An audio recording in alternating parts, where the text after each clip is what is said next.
Nakita kita na palagi sa sabungan na ikaw yung magbibitaw. Oo. Yeah. So, when for the first time nagbitaw ka sa ano, Reyna? Way back 2 or 3 years ago, I don't know, I don't remember po.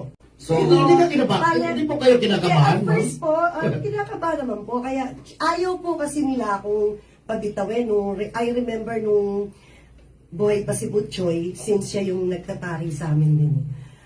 Sabi niya sa akin, Ma'am, wag ka na magbitaw, pabayaan mo. Sabi ko, kasi talo yung first pick. Gusto ko na talaga. Sabi niya, wag kasi baka masugat ka. Sabi niya, bawal nga po kasi sa akin, diabetic po ako. So, kaso, nung nilalakas ako na po loob ko, lalo na po nung last year po sa World Slasher, ako po talaga nagbitaw nun from the very start hanggang sa huli.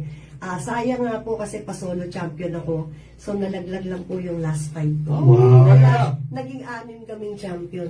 Pero ako na po yung... champion talaga? Opo.